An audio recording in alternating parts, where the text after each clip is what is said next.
Hey, what's going on, clever investors? Cody Sperber back again, and today we're going to be diving into a topic that every real estate investor needs to master, and that's selling your alligators.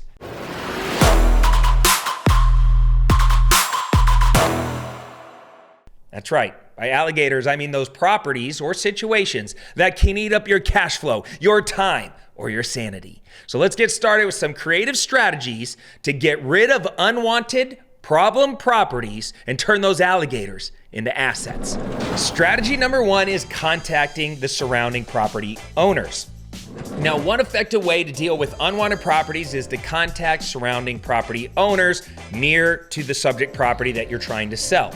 Reach out to them, see if they're interested in the property. What I would just do is I would literally skip trace all of the owners in the neighborhood, call them up and say, hey, are you interested in this property? This really works well if you're trying to get rid of unwanted land. You'd be surprised at how many people would want to pick up a lot that's next door to them to add more land to their property. All right?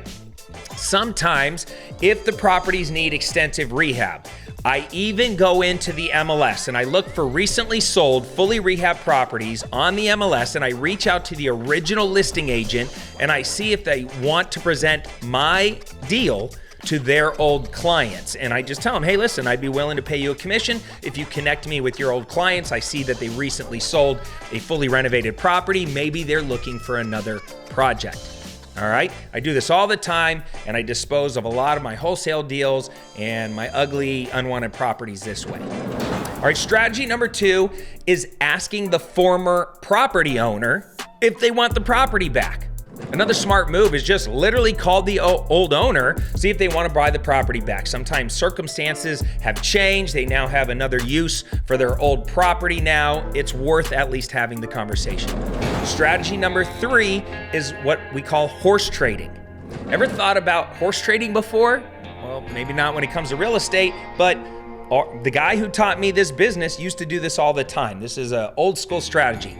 You can trade one property for another more useful property. Or you could trade it for something totally unrelated to real estate. Sometimes we have like an old piece of land or an old ugly property that we don't really know what to do with. We trade it for a car. We trade it for a motorhome. Something that actually we can either utilize or that's easier to sell. So imagine you have a $3,000 piece of land somewhere, some crappy piece of land, and you trade it for a car. And then you use the car or you just sell the car and you actually get your cash. The car would probably be easier to sell than the land. All right, it's a creative way to get value from a property that you don't want. Strategy number four, and check this out, this is cool. Inflate the purchase price, then sell the note. Now, this is a financing strategy. Check it out. Imagine this, you inflate the purchase price and then you offer terms that make the property more attractive. Then you sell the note to another real estate investor. So here's how it would work. So let's say that you have a piece of land or a property that you want $10,000 for. What I would do is I would inflate the purchase price, and let's say I own that free and clear and I don't know what to do with it, and nobody's wanting to buy my $10,000 piece of land. What I would do is I would inflate the purchase price to say $18,000. Then I would offer to sell it on terms. Okay, so I would say, hey, listen, you pay me $2,000 down and I'll carry back the other $16,000 at, let's say, 9% or 10%. Then what I would do is I would go sell that note to another real estate investor at a discount. So I would sell that $16,000 note for, say, $8,000. So see what I did there? I got $2,000 down when the person bought the property, and then I created a note or a carryback. Then I took that note and I sold it to another real estate investor for $8,000 and let them collect the payments. Let them collect the 9 or 10% interest rate. So they're going to pay me $8,000. I've already got $2,000. What did I get? I got my $10,000 that I originally wanted by simply being a little creative with the financing. All right, strategy number 5 is to use your unwanted property as a commission payment. So check this out. Consider this.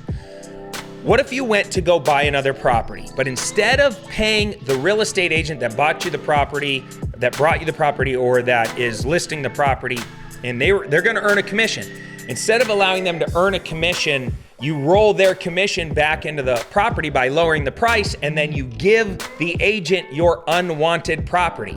Okay, obviously the agent has to want to do this. Not every agent would want to do this, but maybe you can convince them, hey, listen, instead of getting some cash, instead of getting $10,000 commission, why don't you take my $10,000 piece of land that could be worth a lot more in the future and actually be a smart investor. Sometimes trading out your unwanted property for a commission ends up being a better deal for everybody. Strategy number 6 is to use your unwanted property as an option deposit. So let's say you want to buy another property and it's more desirable, but you don't have the cash to actually come up with the option to buy the property. Use your alligator property as the option deposit. Just make sure that you're confident about closing the deal, because let's say you roll up and you want to buy a $100,000 property and they want a $10,000 option deposit. So you take your $10,000 piece of land and you kind of use it as the $10,000 option deposit and you put it up against the property.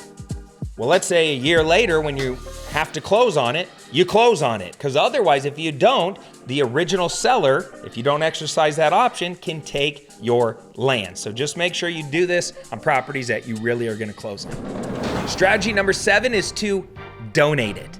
This is last, but it's definitely not least, because even though you're getting rid of your alligator property and you're not getting cash for it, you're actually going to help out a charitable organization and get a great tax benefit at the exact same time that you can use to offset some of your other income.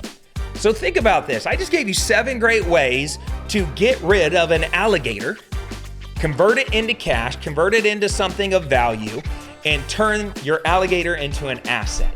This is what's so cool about creative real estate investing.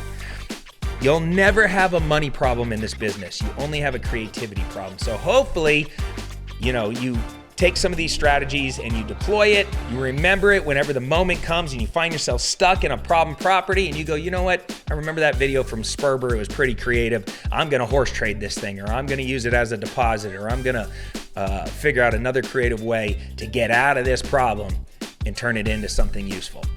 All right, that's all I have. If you got some value from this, make sure you subscribe to my channel and you also hit that little like button. Leave me a comment down below if you have another creative strategy that I didn't cover in this video. All right, I'm out of here. Until next time, take care, comb your hair. Peace.